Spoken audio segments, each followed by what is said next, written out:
الحمد لله نحمده ونستعينه ونستغفره ونؤمن به ونتوكل عليه ونعوذ بالله من شرور أنفسنا ومن سيئات أعمالنا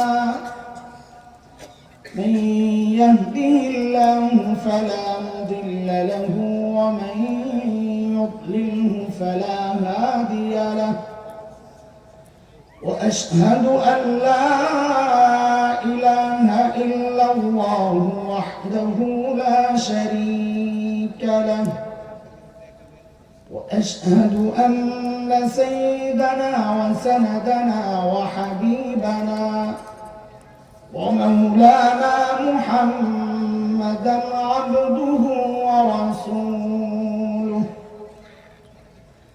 اللهم صل على محمد وعلى آل محمد كما صليت على إبراهيم وعلى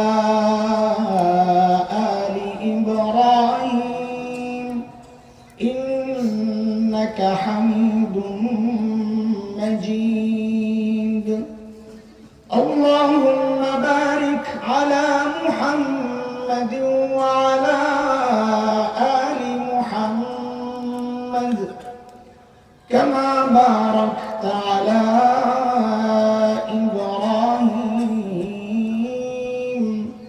وعلى آل إبراهيم إنك حميد مجيد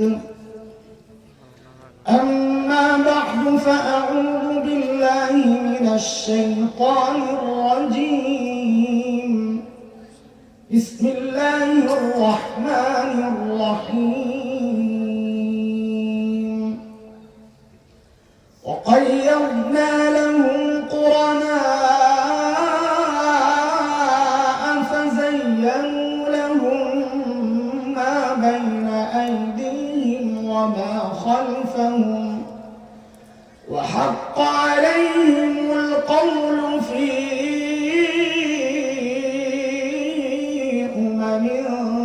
قد خلت من قبلهم من الجن والإنس إنهم كانوا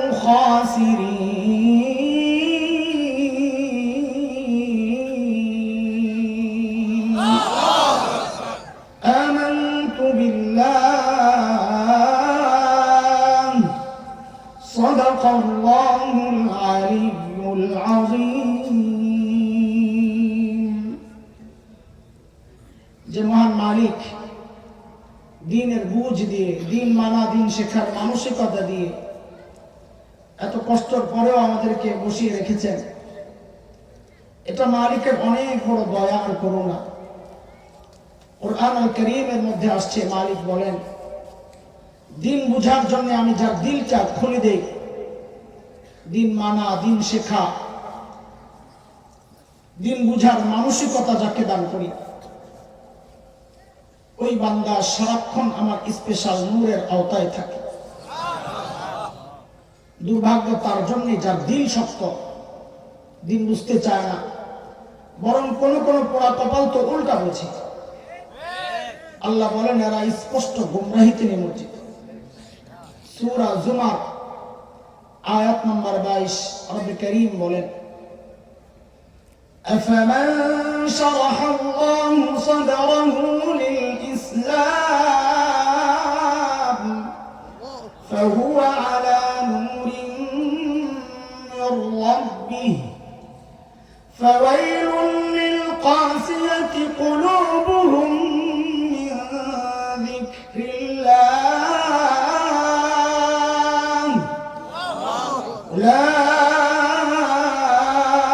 أولئك في ضلال مبين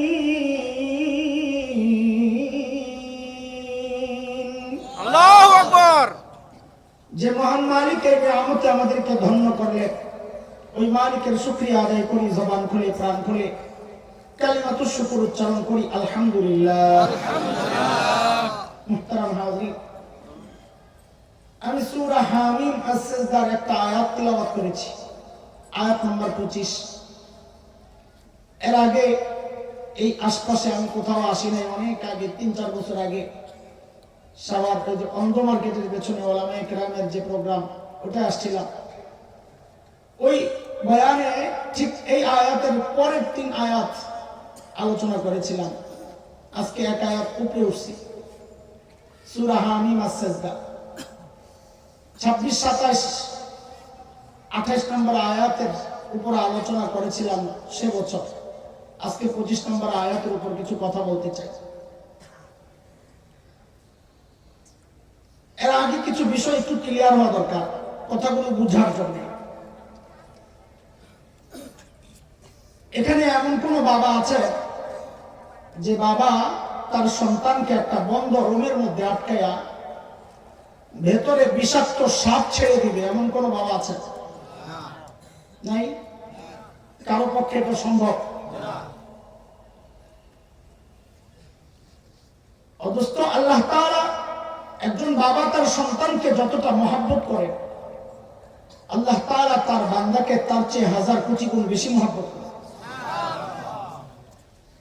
একজন বাবার পক্ষে যদি এটা সম্ভব না হয় যে সন্তানকে বিষাক্ত সাপের সাথে এক বন্ধ ঘরের মধ্যে আটকায়া দেওয়া, তো আল্লাহ তাআলা কি করে এই বন্ধ দুনিয়ার মধ্যে তার বান্দাকে ছেড়ে দিলেন, সাথে বিষাক্ত শয়তান ছেড়ে দিলেন।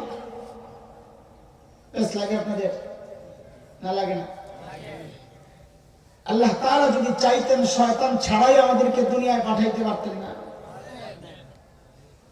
তাহলে দুনিয়ায় পাঠাইলে তোমার জন্য যে বিশাল পুরস্কার, ওই পুরস্কার পাওয়ার জন্য তো প্রতিপক্ষকে হারাইতে হয়।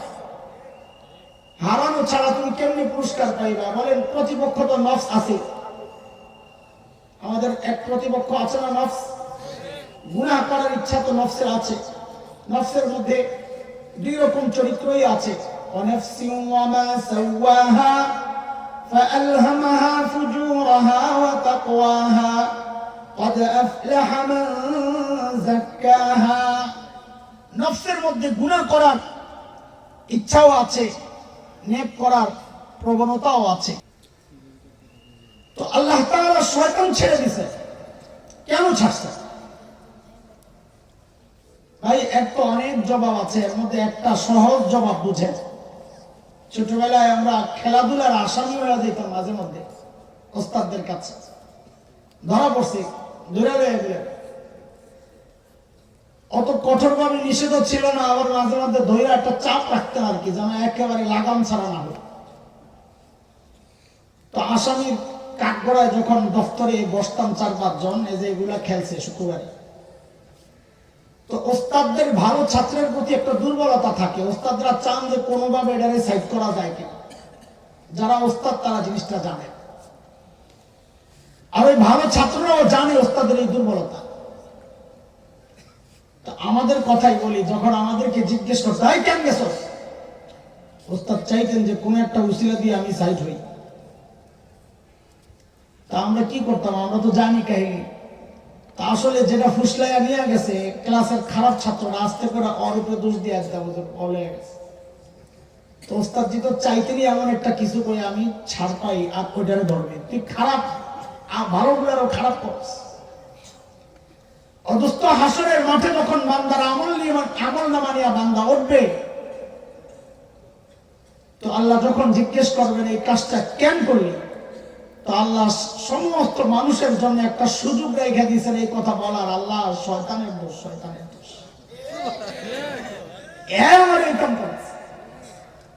যদি শয়তান না থাকতো, সব কিছুর দায়ভার কার উপর আসতো? নিজের উপর আসতো। এটা একটা বড় কারণ, এটাই অন্যতম কারণ। শয়তানকে লাগাইয়া দিছে ঠিক, আল্লাহ শয়তানকে লাগাইছে ঠিক, কিন্তু শয়তানের চক্রান্তের সমস্ত লাইনগুলো আল্লাহ চিহ্নিত করে দিয়েছেন যে শয়তান এই পদ্ধতিতে তোমাকে ধোঁকা দিবে। তারপরেও যদি বাঁচতে না পারো, তো আমি তোমাকে শয়তান দ্বারা আক্রান্ত হওয়ার পর যে ওষুধ লাগাইয়া দিবা, ওই ওষুধও দিয়া দিলাম, লাগাইয়া দিবা, সাথে সাথে ভালো হয়ে যাবে। বাঁচার পদ্ধতিও শিখাইয়া দিলেন, চক্রান্ত জানাইয়া দিলেন, বাঁচার পদ্ধতিও শিখাইলেন, এরপর আক্রান্ত হওয়ার পর ভালো করার ওষুধও দিয়া দিলেন।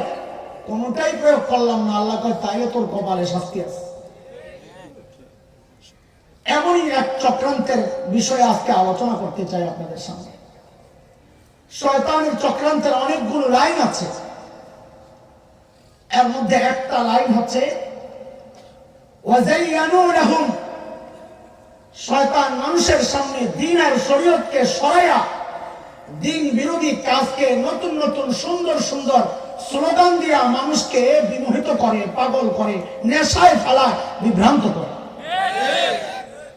উদাহরণ না দিলে বুঝবেন না।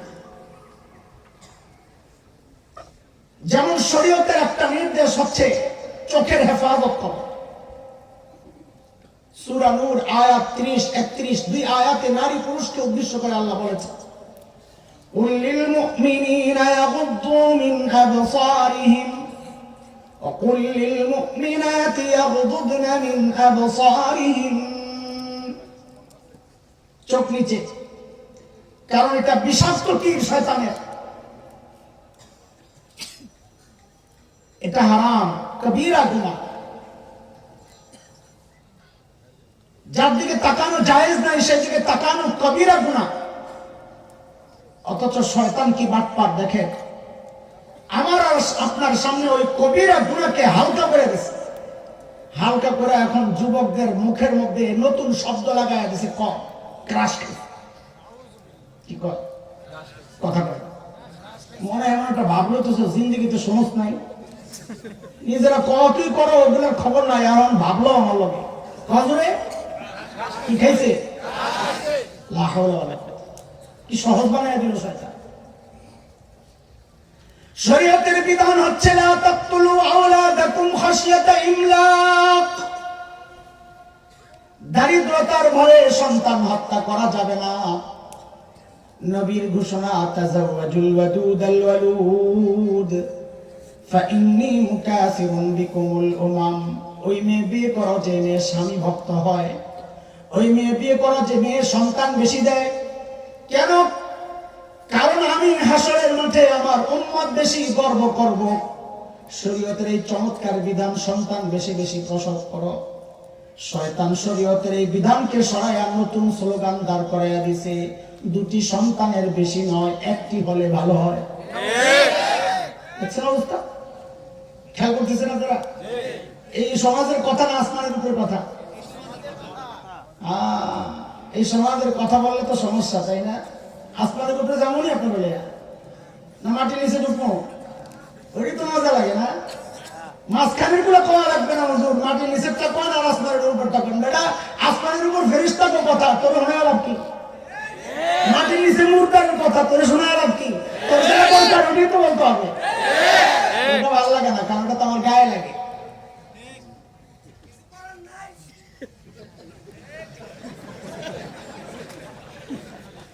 শয়তানের স্লোগানটা জানি কি? দুটি সন্তানের বেশি নয়, একটি হলে। শরীয়ত বলে না যত বেশি তত। আবার দলিল কি দেয় জানে? কোরআনের আয়াত দিয়ে দলিল দেয়, জন্ম নিয়ন্ত্রণের। ইন্নামা আমওয়ালুকুম ওয়া আওলাদুকুম ফিতনা, সন্তান ফিতনা। কাজে যেহেতু ফিতনা আল্লাহ কইছে, কম কম দাও, ফিতনা কম হই। কিন্তু বাটপারি কি করছে টের পেয়েছে, ওলামায়ে কেরাম টের পেয়েছে। আয়াত হলো ইন্নামা আমওয়ালুকুম ওয়া আওলাদুকুম ফিতনা, নিশ্চয় তোমাদের মাল এবং তোমাদের সম্পদ। এক নম্বর কি? মাল হইল এক নম্বর, সন্তান হইল দুই নম্বর। আল্লাহ কয় ফিতনা, সন্তান ফিতনা হওয়ার কারণে সন্তান যদি কম লস, তো তোর ব্যাংকের অ্যাকাউন্ট গুলো আঙ্গুরি দিয়ে দে। মালও তো ফিতনা।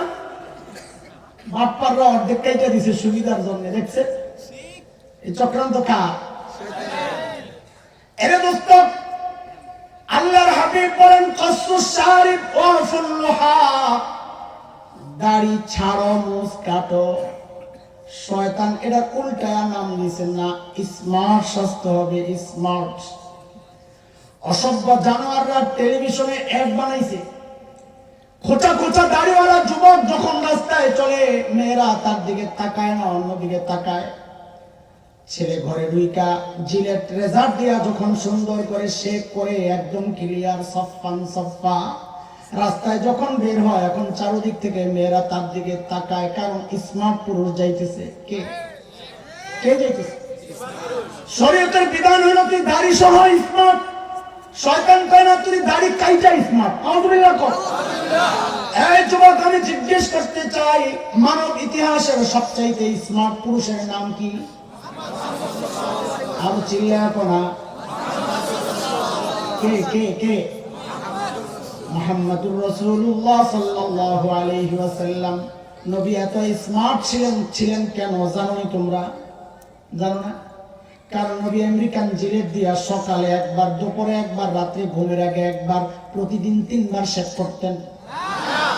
হ্যাঁ, নবী স্মার্ট ছিলেন, দাড়ি কাইটা না রাইখা। তাইলে তোরে কে কইলো দাড়ি কাটলে স্মার্ট হয়? কে কইলো? কে বলছে? কে কে? চিল্লা কর। কারণ শয়তানের চূড়ান্ত টার্গেট হলো সৃষ্টির পরিবর্তন আনা। এটা শয়তান আল্লাহকে জানায়া দিছে। কোরআনের কথা, আমার কথা একটাও বলবো না। মাইক খামুনি আমার কথা বলবো, এই কথা একটাও আমার কথা বলবো না। আমি আজকে কোরআনের কথাই শুনবো, আমি একটাও বাইরে যাবো না ইনশাআল্লাহ।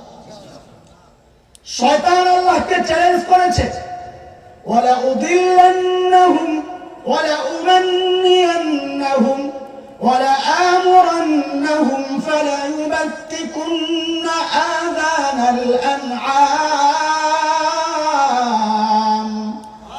ওয়ালা আমুরান্নাহুম ফালা ইউগাইয়িরুন্না খালকাল্লাহ।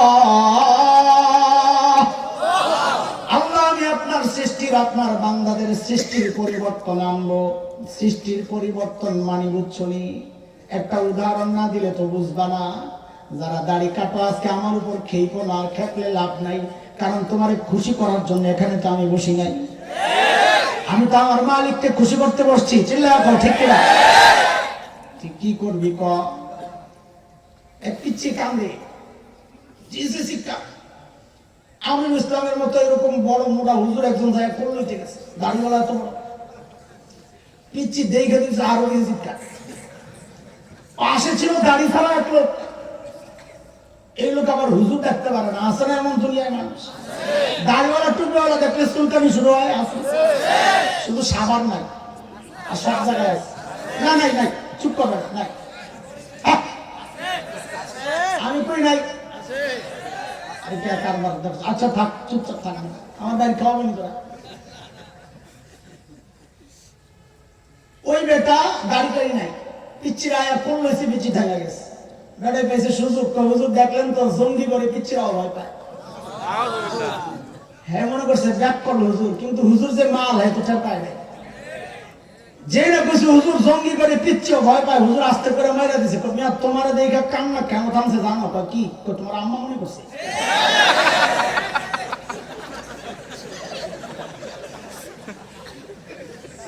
ও ভাইটা আমার কথা না, শয়তানের চ্যালেঞ্জ তো এটা।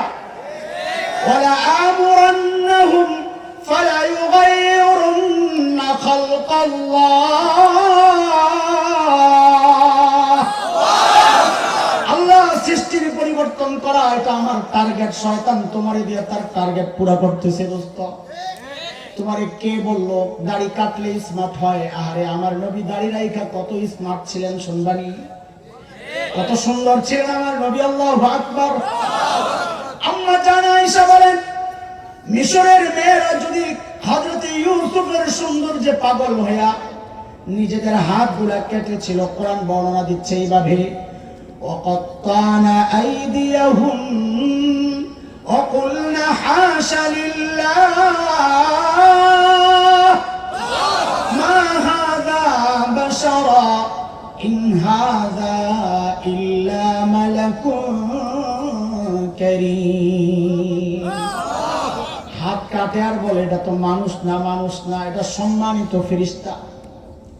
আম্মা জান বলেন, আহারে মিশরের মেয়েরা যদি আমার হাবিবকে দেখতো তো সুন্দর যে পাগল হইয়া ওই ছুরিগুলা দিয়ে হাত কাটতো না, নিজেদের কলিজা গুলা টুকরা টুকরা করে ফেলতো। মানবী এত সুন্দর ছিল।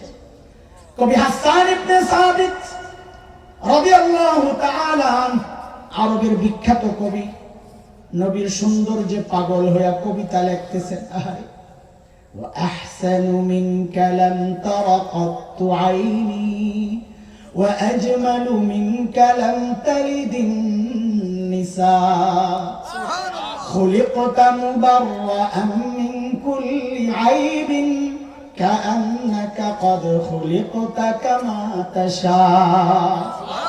অগণবী, আপনার চেয়ে সুন্দর এই চোখ কোনোদিন কাউকে দেখে নাই, আপনার চেয়ে সুন্দর কোন মা কাউকে জন্ম দেন নাই। আপনার দিকে তাকাইলে মনে হয় আল্লাহ আপনাকে সমস্ত ত্রুটি মুক্ত করে আপনার চাওয়া অনুযায়ী দুনিয়ায় পাঠাইছেন। এক কবি নবীর সৌন্দর্য লিখতে যায় বলে এটা আমার পক্ষে সম্ভব না, কারো পক্ষে সম্ভব না। ইয়া সাহিবাল জামালিক ইয়া সাইয়্যিদাল বাশার من وجهك المنير لقد نور القمر لا يمكن السماء كما كان حقه بعد از خدا بزرگ تو ہی قصہ مختصر. الله اکبر. او সৌন্দর্যের বরপুত্র, আপনার চেহারার দিকে তাকাইলে মনে হয় ওই চাঁদ আপনার চেহারার আলো দিয়ে আলোকিত হয়েছে।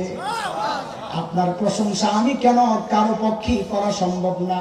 শেষ একটা কথা বলে যায়, আল্লাহর পরে আপনি সবচাইতে দামি। এরে দোস্ত, এই দাড়ি আর এই সুরতের দাম জানো তুমি? কেন কাটো এটার দাম জানো?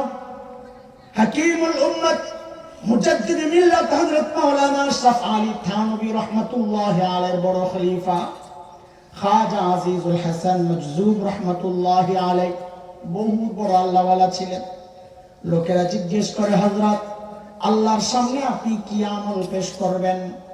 এদের উদ্দেশ্য হলো যে ওই আমলটা নিশ্চয়ই দামি, আমরা ওই আমল করব। কিন্তু বড়রা তো আমাদের মতো না, আমরা আমল করি একটু, ভাবি অনেক কিছু করছি, জান্নাত কয়েকটা রেডি। আর বড়রা আমল করতেন অনেক আর ভাবতেন কিছুই করি নাই। খাজা আজিজুল হাসান মজজুব তাই বলেছেন, আল্লাহর সামনে পেশ করার মতো আমার কোনো আমল তো নাই, তবে হ্যাঁ আমি একটা কাজ করব। বলে কি করবেন? বলে আমি আমার দাড়িগুলাকে মালিকের সামনে এমনি ধরবো, মালিকের সামনে দাড়িগুলা ধরবো, ধইরা বলবো, तेरे महबूब की यारब शबाहत लेकर आया हो, हकीकत तो इसको कर दे मैं सूरत लेकर आया हो। অগমালিক, আমার কোনো আমল তো নাই, হ্যাঁ আমি তোমার হাবিবের সুরতটা ধইরা আসছি। আমি জানি আমারটা নকল, তোমার হাবিবেরটা আসল। ওগো মালিক, আমারটাকেও তুমি আসল হিসাবে কবুল আর মঞ্জুর করে নাও। এরে দোস্ত, এই সুরতের কত দাম। একটা উদাহরণ দেই, আমাদের বড়দের দেওয়া উদাহরণ।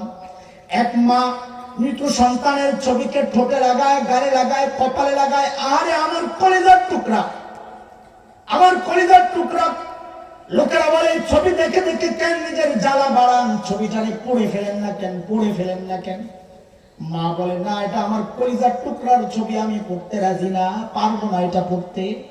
এরে ভাই একটু বলো তো, এই ছবির মধ্যে সন্তানের গোশত আছে কয় কেজি? কথা বলো। হাড্ডি আছে কয়টা? হ্যাঁ হ্যাঁ। চামড়া আছে কট্টু? কিচ্ছুই নাই। তাও মা ওই সন্তানের ছবি পড়তে রাজি না। আর এই সন্তানের জন্য মায়ের যতটা মহাব্বত, যতটা ভালোবাসা, বান্দার জন্য, নবীর জন্য আল্লাহর ভালোবাসা তার চেয়ে হাজার কোটি গুণ বেশি। কথা ঠিক কিনা? মা যদি সন্তানের মহাব্বতের কারণে সন্তানের ছবিটা পড়তে রাজি না হয়, আমরা দাড়িওয়ালারা ইনশাআল্লাহ আশাবাদী, ইনশাআল্লাহ আশাবাদী আল্লাহ তার হাবিবের মহাব্বতের কারণে হাবিবের সুরতওয়ালাদেরকেও জাহান্নামের আগুনে পোড়াবেন না, ইনশাআল্লাহ। ইনশাআল্লাহ। শয়তান কাম কি করছে দেখছো নি? করায় শিরিক, নাম দেয় বাঙালি চেতনা। কথা বলে করাই শিরিক, নাম দেয় 31st নাইট। কারণ এটা শয়তানের একটা পদ্ধতি, নাম পাল্টায় দিবে। وقيضنا لهم قرناء فزينوا لهم ما بين أيديهم وما خلفهم। ওই যে আসতেছে না 31শে ডিসেম্বর, রেডি হইতেছিস না? কথা কও না। হ্যাঁ, শয়তান কি কাম করে একটু শুনবানি দোস্ত। 31st নাইট কারে কয় চিনোনি তুমি? এটার কাহিনী জানোনি তুমি? আমগো হুজুর কথা তো তোমাকে ভালো লাগে না, থাক তুমি তোমার ওস্তাদরে যায় জিজ্ঞেস করো। তোমার ওস্তাদকে ফদিলাতুল শেখ আল্লামা মুফতি ইন্টারনেট লানাতুল্লাহি আলাইহি, ঠিক আছে না? এক কথা তুমি যায় তোমার ওস্তাদরে জিজ্ঞেস করো। হযরত গুগলে যায় সার্চ দাও, হযরত গুগলে যায় সার্চ দাও। কি দিয়া সার্চ দিবা? মোল্লার থেকে একটু শুনালো। যায় সার্চ দিবা জানুস লিখবা। কি লিখবা? JANUS, জানুস লেখা সার্চ দাও। আজকে যায় দেখো, সার্চ দিলে দেখবা 2 মাথাওয়ালা একটা মূর্তি বাড়িছে। কয় মাথা? এটার নিচে হিস্ট্রি লেখা আছে, পড়ো তুমি, পড়ো। পড়লে দেখবা কি লেখা। ওই যে খ্রিস্ট ধর্মের আগে পত্রিক রোমান মুশরিকরা এক দেবতার পূজা করত, যাকে তারা মনে করত ভাগ্যের মালিক। নাউজুবিল্লাহ কইবি না? ভাগ্যের মালিক কে? না কোন দেবতা, খাজা, বাবা। তো মাঝে মাঝে সন্তান চাস কি জন্যে, ক্ষমতা চাস কি জন্যে। নির্বাচন আসলে দেখা যায় এক শ্রেণীর মানুষ টুপি টাপি লাগাইয়া পুরা হাসান বসরি, কথা কয়। আরেক শ্রেণীর মানুষ ঘুমটা ঘুমটা দিয়া পুরা রাবেয়া বসরিয়া। সব যায় শাহজালাল ইয়ামানির কবরে, কথা ঠিক কিনা কও? ওই ওখানে যায় তুই কি চাইছস রে? বলে ক্ষমতা। গাদা, ক্ষমতা দেওয়ার মালিক কে? কথাটা একটু বেশি কঠিন হয়ে যায়, কিন্তু এটাই বাস্তবতা। আরে নবীও তো কারো উপকার করার ক্ষমতা রাখে না। তুই যায় আসাস বাবার কাছে, কথাটা কেমন কেমন লাগতেছে না? তুই কোরআন খোল দেখা। আল্লাহ বলেছেন সূরা আরাফ আয়াত 188, 188, 9 নম্বর পারা। হাফিজি কোরআন শরীফ খুললে 14 নম্বর পৃষ্ঠার প্রথম লাইন, প্রথম আয়াত খুলে দেখো না তুমি। মালিক বলেন, قل لا أملك لنفسي نفعا ولا ضرا إلا ما شاء الله।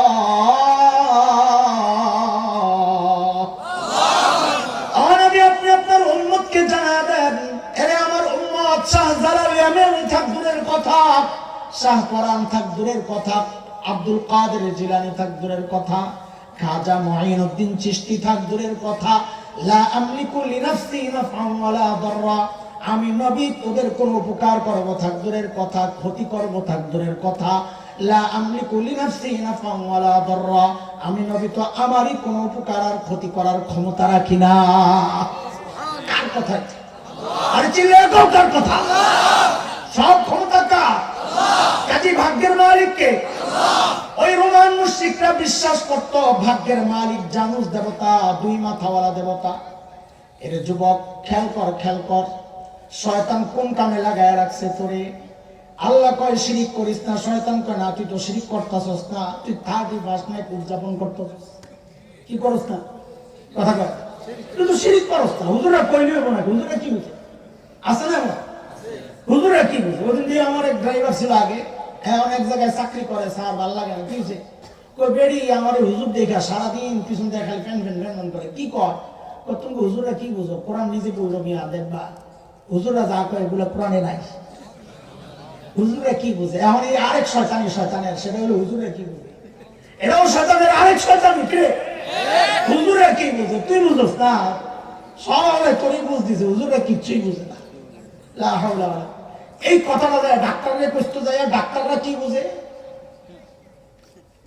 ডাক্তারি লেখাপড়া না করে কেউ যদি ডাক্তারকে যায় বলে আপনি কি বুঝেন অপারেশন সম্পর্কে, আপনি কি বুঝেন? একজন সার্জনকে যায় যদি বলে থাপ্পড় খাইব কি খাইব না। বুয়েট পাস করে একজন ইঞ্জিনিয়ার বিদেশ থেকেও ডিগ্রি নিয়ে আসছে, এর যদি একজন সাধারণ ওই যে বুঝতে পারেন কি করে, সিমেন্ট ঘষাঘষি করে, কি করে রাজমিস্ত্রি যদি ওই ইঞ্জিনিয়ারকে কয় আপনি কি বুঝেন? থাপ্পড় থাপ্পড় খাইব কি খাইব না? ওই জায়গায় ঠিকই থাপ্পড় খাইবা কও, কিন্তু সব মাস্তানি আইসা আমাকে নরম হুজুর করে পেয়েছে। হুজুররা কি বুঝে না, এটা শয়তানের আরেক শয়তানি, কথা কও ঠিক কিনা? ওই রোমান মুশরিকরা রাত 31 তারিখ 31 ডিসেম্বর রাত 12টার আগে জানুস দেবতার পেছনের মুখের কাছে যায়া কৃতজ্ঞতা প্রকাশ করত। কেন? তাদের বিশ্বাস গত বছর যে ভালো ছিল এই পেছনের মুখের শক্তিতে, ক্ষমতায়। নাউজুবিল্লাহ, বাড়ি যায় কোনো থাক না, কি দরকার? মানুষের ঘুম ভেঙে যাবো না, এটা তো দিল থেকে জোরে চিৎকার দিয়ে বাইর হওয়ার কথা। যেই না রাত্রে 12টা বাজতো, লাফাইতে লাফাইতে সামনে যাইতো গা, যাই এখন সামনের মুখের কাছে প্রার্থনা করে। কেন? কারণ তাদের বিশ্বাস এই সামনের মুখটারে খুশি রাখতে পারলে আগামী বছরটা ভালো যাবে। আরে কারে খুশি রাখতে পারলে দুনিয়া আখিরাতে ভালো থাকা যায়। আর চিল্লায় কাকে?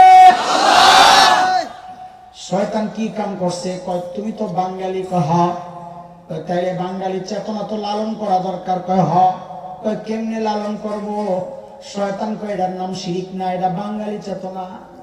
সাইনবোর্ড পাল্টাইছে, দেখুনি কারণ। আরে কথা বুঝেন নাই? ওয়াযায়্যানু লাহুম মা বাইনা আইদিহিম ওয়া মা খালফাহুম। শয়তান শরীয়তকে উল্টায়া শরীয়তের বিরুদ্ধে কাজরে সাজায়া দেখায়, শোভনীয় করে দেখায়, নতুন নতুন সাইনবোর্ড আর স্লোগান দিয়ে দেখায়। আমি একটা একটা করে একটু শোনাই থাকি, দেখেন কয়েকটা ভালো লাগলে শুনে মেলে যান, অসুবিধা নেই। নিজেরা একটু ঠিক করে। যেই রাত্রে 12টা বাজে ওই পেছনের মুখের কাছে যায় শুরু করে, ওইটা তো শেষ করলাম। এরপর শুরু হয় বাঙালি চেতনার নামে শিরিক করানো। পয়লা বৈশাখ প্রয়াত কবি সুফিয়া কামালের প্রতিষ্ঠিত ছায়ানট শিল্পী গোষ্ঠীর নেতৃত্বে চলে রমনা বটমূলে। সূর্য ডুবার অপেক্ষায়, সূর্য ওঠার অপেক্ষায়। মুসলমান একটু খেয়াল করে শোনেন আপনারা, এই কথাগুলো বলা আমাদের জন্য রিস্ক, কিন্তু তার চেয়েও বড় রিস্ক হইল মুহাম্মদুর রাসূলুল্লাহর সামনে যখন দাঁড়াবো, যদি নবী জিজ্ঞেস করেন আমার উম্মত শিরিক করছে, তুই মৌলবী কি করছস, কি জবাব দিব আমি? ওটা আমার জন্য আরো বড় রিস্ক। কথা বল ঠিক কিনা?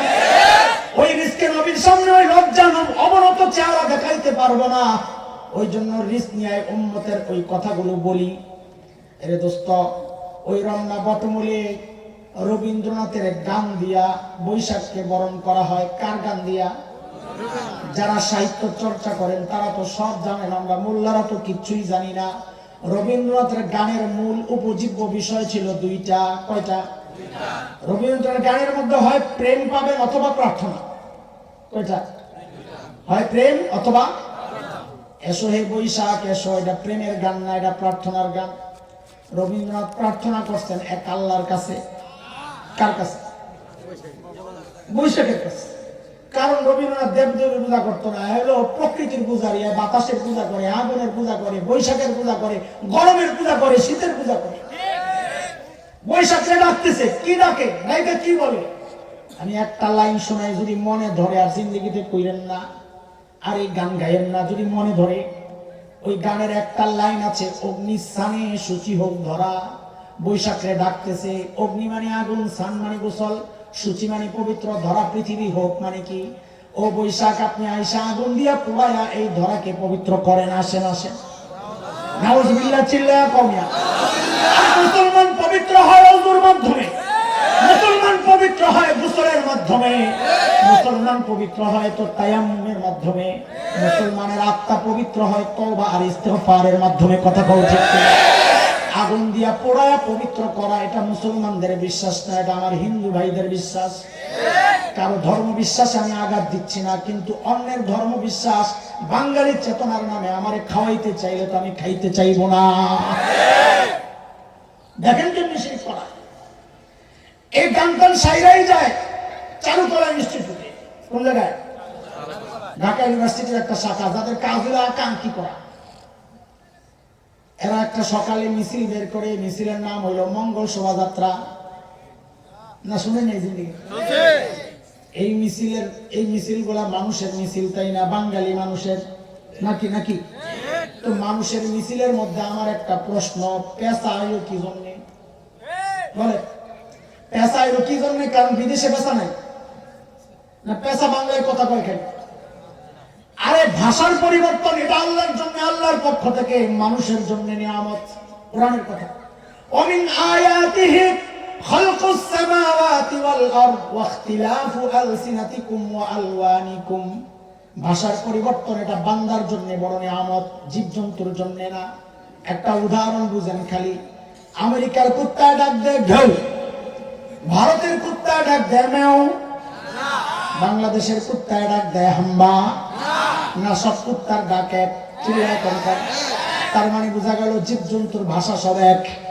ভাষার পরিবর্তন এটা কাদের জন্য? কাদের জন্য? মানুষের জন্য। তাই আমাদের জিজ্ঞাসা হয় পেশাই লোকে হায়রে কিছু করতে যায় দেখি ভেতরে বিষাক্ত সাপ, এটা কইলেই তো হুজুর উস্কানি দাতা, হুজুরের মুখ খারাপ, আমার মুখ খারাপ হোক তাও বাইর করবো সাপ। এটা হিন্দু ভাইদের বিশ্বাস, আমাদের বিশ্বাস না। ওরে যুবক মন দিয়া শোন, খেয়াল করে শোন, এই কথাগুলো মৌলবীর ছাড়া তোদেরকে কে বলবে রে ভাই? কে বলবে বল? মৌলবী করে তোরা দুশ্মন ভাবস। আরে মৌলবীরা চায় তোরা আখেরার জন্য বরবাদ না হয়। মৌলবী চায় তোরা জান্নাতে লয়ে যাইতে। কথা কোন ঠিক কিনা? এর চেয়ে বড় হিতাকাঙ্ক্ষী আর কে হইতে পারে? বলেন কে হইতে পারে? হিন্দুদের বিশ্বাস হচ্ছে তাদের ভাগ্যের মালিক হচ্ছে লক্ষ্মী দেবী। কে? কে? লক্ষ্মী দেবীর স্বামী হলো বিষ্ণু দেবতা। লক্ষ্মী দেবীর আবার মাইয়া আছে 6টা। কয়টা? ইন্দিরা, শোভা, পদ্মা, পদ্মালয়া, ইন্দিরা, শোভা, কমলা, পদ্মা, পদ্মালয়া, ইন্দিরা, শোভা, কমলা, রমা। 6 মাইয়া হলো লক্ষ্মী দেবীর। হিন্দুদের বিশ্বাস। হিন্দুদের বিশ্বাস হচ্ছে পেঁচা হইল লক্ষ্মী দেবীর বাহন। এইবার ওই যে আমরা হুজুর গোপরি ভাষায় যদি বলি সোগরা কোপরা মিলাইয়া নথি জ্বালাই করে না, তোরা দেখ কি হয়। লক্ষ্মী দেবীর বাহন হইল পেঁচা। লক্ষ্মী দেবী হইল মঙ্গলের মালিক। মিছিলের নাম মঙ্গল শোভাযাত্রা। মিলান তো দেখি কি হয়। ও মা লক্ষ্মী দেবী, তোমার বাহন রেডি, তুমি আইসা আসন গ্রহণ করো। কেন? বলে তুমি আইসা আসন গ্রহণ করলে আমাদের এই মিছিলে আমরা যারা অংশগ্রহণ করেছি আমাদের আগামী বছরটা মঙ্গলের হবে। এই জন্য মিছিলের নাম হলো মঙ্গল শোভাযাত্রা। পেশা এখানে আগমনের কারণ হইল এটা। শয়তান করাচ্ছে শিখ, নাম দিচ্ছে বাঙালি চেতনা, করায় অন্যায়, নাম দেয় নতুন সুন্দর স্লোগান দিয়ে আমাকে আপনাকে বিভ্রান্ত করতেছে। শরীয়তের বিধান হইল, নবী বলেছেন মা আসফালা মিনাল কাবাইনি মিনাল ইজারি ফিন্নার। যে পুরুষের কাপড় টাকনুর নিচে চলে যাবে সে জাহান্নামী। শরীয়তের বিধান হলো এটা। জানেন আপনারা? মসজিদে যখন যান তখন বোঝা যায় আপনারা যে জানেন, কারণ মসজিদে যায় আস্তে করে প্যান্ট বটা শুরু করে, ঠিক কিনা? আমি তো আমার মসজিদে খুব ধোলাই করি, ধোলাই করে বলি রে ভাই এই যে প্যান্ট উপরে উঠাইতেছেন, টাকনুর উপরে কাপড় ওঠানো এটা নামাজের ফরজ না, এটা পুরুষের ফরজ। কার ফরজ? কার ফরজ? এই যে আপনি মসজিদে এসে প্যান্ট উঠান, মানেটা কি? মানেটা হইলো আপনি কইতে চান হুজুর আমি মসজিদে আসলে বেটা, মসজিদের বাইরে গেলে বেটি। হ্যাঁ, কথা কয়। শরীয়তের বিধান হচ্ছে সূরা নূর আয়াত 31, ওয়ালা ইউবদিনা যিনাতাহুন্না। শরীয়তের বিধান হচ্ছে এটা, মেয়েরা যেন তাদের সৌন্দর্য প্রকাশ না করে। শয়তান শরীয়তের এই বিধান সরাইয়া একটা আকর্ষণীয় স্লোগান বানাইছে। ওই বেটা করে দিয়া লাক্স চ্যানেলাই সুন্দরী প্রতিযোগিতা যারা করায় এগরে দিয়া কোরআন বিরোধী একটা স্লোগান বানাইছে। খেয়াল করেন রে ভাই, ওই বিশাল বিশাল বিলবোর্ডের মধ্যে উপরে দিয়া দেখবেন সুন্দর করে লেখা ও দেখা তোমায় দেখিয়ে দাও। নাউজুবিল্লাহ। শরীয়ত তো নারী তোর সৌন্দর্য গোপন করবি না, আর শয়তান করে না খালি সৌন্দর্য না। রাস্তায় এতদিন তো ল্যাংড়া হইয়া চলতা, এর দোস্ত সুন্দরী প্রতিযোগিতায় বোরকাওয়ালা পর্দানশীল নারীরা অংশগ্রহণ করে না, ল্যাংটা বেরিরা। হ্যাঁ তো আগের থেকেই ল্যাংটা, আবার হ্যারে কইতাছে ও দেখা তোমায় দেখিয়ে দাও। হ্যাঁ তো আগের থেকেই সব খোলা, একটু একটু যা রয়েছে বেড়ারা কো হেরিও কইলা দা। শরীয়ত কয় সৌন্দর্য গোপন করো। ও আমার পর্দানশীল মায়েরা তোমরাও শুনো, মাইক তো বাইরের গুলা বন্ধ, ভালো হইছে। আপাতত দৌড়ানি খামো না। হ্যাঁ কিরে মহিলা ব্যান্ড আছে, তারপরেও বলতে হবে। আপনারা আছেন না বলে? হ্যাঁ হ্যাঁ, হাই হাই হাই, থাক, হ্যাঁ ঠিক আছে। আমি না পিছিয়ে পিছিয়ে কান্ডন করে না আছে, এটা খুব ইষ্ট। আর দাদা কস্তি রাখতে শেষ করে বয়ান আছে।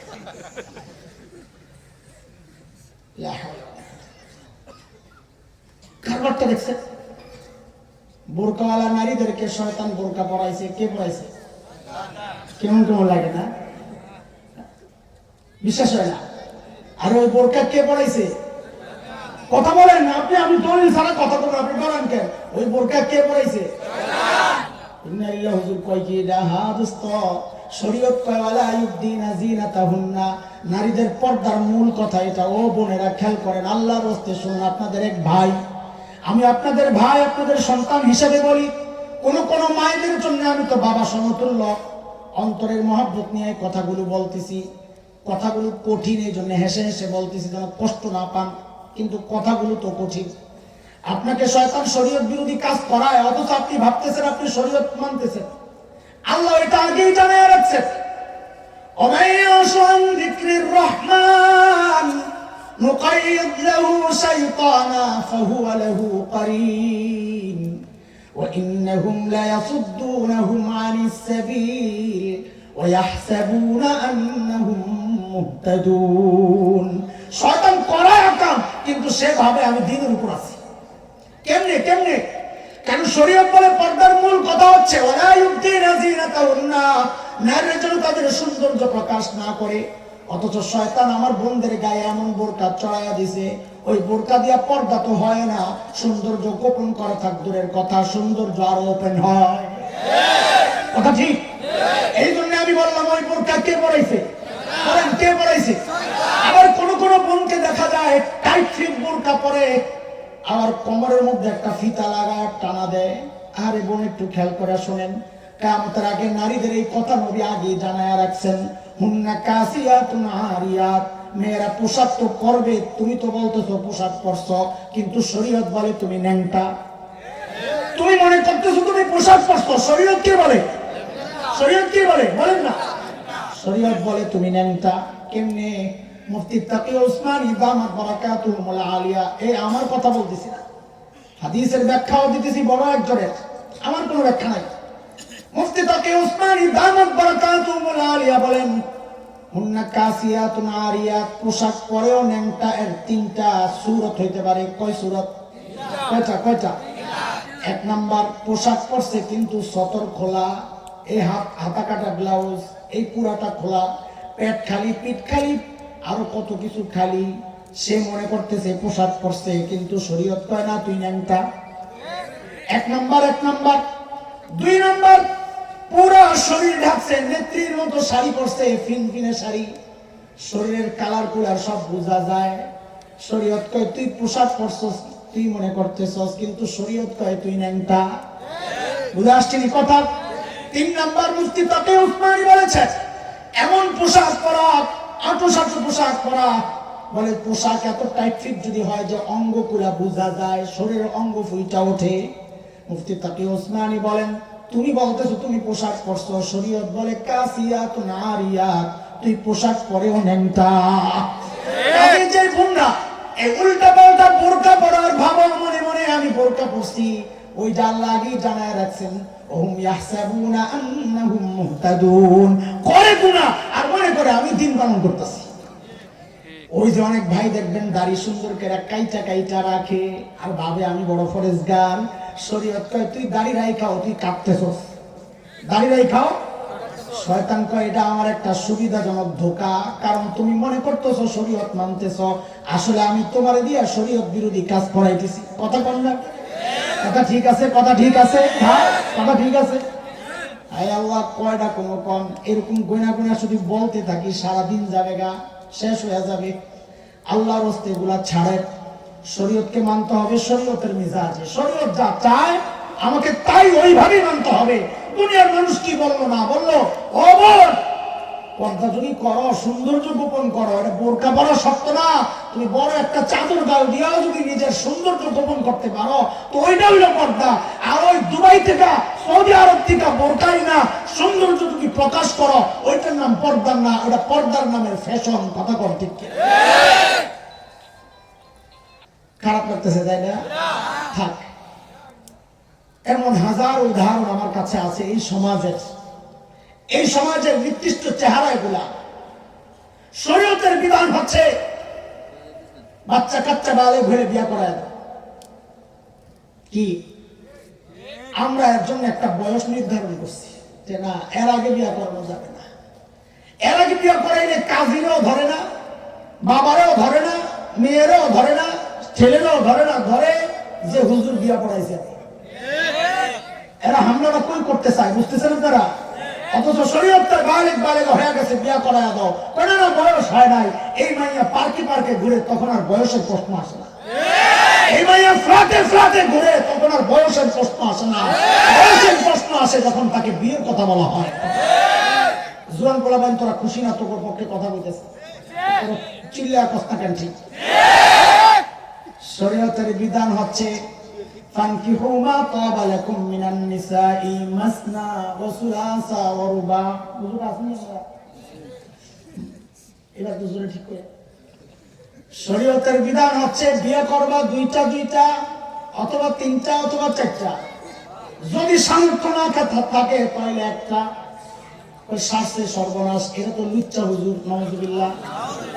কারবার দেখে এমন ভাবে একাধিক বিয়েকে, অমরবন্ধা আপনারা মাইন্ড করেন না, একাধিক বিয়েকে এই সমাজে এত নিকৃষ্ট ভাবে প্রচার করা হচ্ছে যে একজন মানুষের পক্ষে অবৈধ সম্পর্ক করা সহজ, পরকীয়া করা সহজ, চারজনের সাথে সম্পর্ক রাখবে ওইটা এত আপত্তির জায়গা না, ওইটা নিয়ে এত সমালোচনা হয় না। সমালোচনা কখন হয়? যদি শুনে ইমাম সাহেব বিয়ে করছে দিলা। তুমি কি মনে করছো যে খুব স্বাভাবিক বিষয়? আমাকে আপনাকে জিনায় উৎসাহিত করার জন্য শয়তান এটা আরেকটা চক্র। যে পুরুষের সামর্থ্য আছে সে করবে একাধিক বিয়ে। ও বোন, তুমি মনে করো না একাধিক বিয়ে করলে তোমাকে ছেড়ে দিবে না। মনে রেখো, স্বামীর চরিত্র যদি ঠিক করতে চাও, ঠিক রাখতে চাও, নিজের ঘরে কাজ যদি নিজের কান্দ থেকে কিছু ভাগ বাটোয়ারা কইরা কমাইতে চাও, জামাইকে আরেকটা বিয়ে করায় দাও যদি সামর্থ্য থাকে। তুমি করায় দাও, দেখবা জামাই আর অন্যদিকে তাকাইবে না। মানুষ তখন তাইলে করবো, তার মানসিক চাপ থাকবে। মানুষ করবো বেটা দুই বিয়ে করছে, ওরা আরেক দিকে তাকায়, কত বড় খাচ্ছরে খাচ্ছ। এই ডরেই তো হেমিসের দিকে তাকায় থাকবো। কথা কর না আপনারা? এরপর আর কয়জনের কাছে যাইবে? শরীয়তের বিধানগুলো কত সহজ ছিল, আমরা এগুলো কঠিন বানাইছি। আমরা বানাই নাই, বানাইছে শয়তান, আমরা গ্রহণ করেছি। আল্লাহ আগেই জানায় রাখছেন। ঠিক আছে, আর বারবো না, চলেন এবার শয়তান দূর করার কিছু টিপস জেনে না, জানবেন না? শয়তানের মোকাবেলা করার জন্য কয়েকটা জিনিস দিতে চাই, স্পেশাল। নিবেন তো? রাজি আছি ইনশাআল্লাহ? আল্লাহু আকবার, মাশাআল্লাহ। আপনারা এতক্ষণ থাকবেন জানলে আমি অন্য বয়ান ধরতাম। আমি মনে করছি আপনারা যাবেন কেন? আচ্ছা থাক, শুনে। আপনি গেছেন আপনার বন্ধুর বাড়িতে বেড়াইতে, একটা উদাহরণ শুনেন, তাইলে আমার ওই যে যা যা দেবো আপনাকে শয়তান রে সাইজ করার জন্য এগুলো বুঝে আসবে। একটা উদাহরণ শুনে। আপনি গেছেন আপনার বন্ধুর বাড়িতে বেড়াইতে। বন্ধু ছিল একটু মডার্ন, কুত্তা বালে। কি বালে? কুত্তা বালে। শেফার্ড, হিয়া হেভি কুত্তা, জার্মানির। কলিং বেল টিপ দিচ্ছেন, ভেতর থেকে কুত্তা ঘেউ ঘেউ করে উঠছে। ওরে বাপরে বাপ। এখন আপনার জন্য রাস্তা খোলা তিনটা। কয়টা? কয়টা বলে? এক নম্বর রাস্তা গো ব্যাক। যে বন্ধুর বাড়িতে কুত্তা, আমি ওই বন্ধুর সাথে সাক্ষাৎ করব না। দুই নম্বর রাস্তা হলো কুত্তারে মাইরা বন্ধুর সাথে সাক্ষাৎ করা। তিন নম্বর রাস্তা হলো নিচের থেকে দোস্তরে ডাক দেওয়া, ও দোস্ত তোমার কুত্তাটার একটু সামলা। এই তিন রাস্তার কোনটা আপনি গ্রহণ করবেন? যদি ফেরত যান, বন্ধুর সাথে জিন্দিগিতে সাক্ষাৎ হবে না। যদি কুত্তারে মারতে যান, কুত্তা আপনারে কামড়াইবে, বড় ভয়ঙ্কর কুত্তা এটা। আর যদি কুত্তার মালিকরে ডাক দেন, এটা আপনার জন্য সবচাইতে সহজ। অবস্থ তো কুত্তাটা সামলা। মালিক এসে বলবে, ওই রনি সাইড, কুত্তা আস্তে করে সাইড হয়ে দেওয়ালের লগে পিঠটা ঘষবার লেঞ্জা লাগতে থাকবে, কথা ঠিক কিনা? এই উদাহরণ বুঝে আসছি না আপনাদের? তো এইবার বুঝেন শয়তান একটা। সামনে আমি বলবো কুত্তা, আপনারা বুঝবেন শয়তান। আমি বলবো, তাহলে ওই উদাহরণটা এটার সাথে মিল হবে, বুঝতে সহজ হবে। আমি বলবো, আপনারা বুঝবেন শয়তান। আমি বলবো কামড়াইছে, আপনারা বুঝবেন গুনাহ করেছে। মনে থাকবে ইনশাআল্লাহ। বলেন আবার, মুখস্থ করেন। আমি বলবো কুত্তা, আপনারা বুঝবেন শয়তান। আমি বলবো কামড়াইছে, আপনারা বুঝবেন গুনাহ করেছে।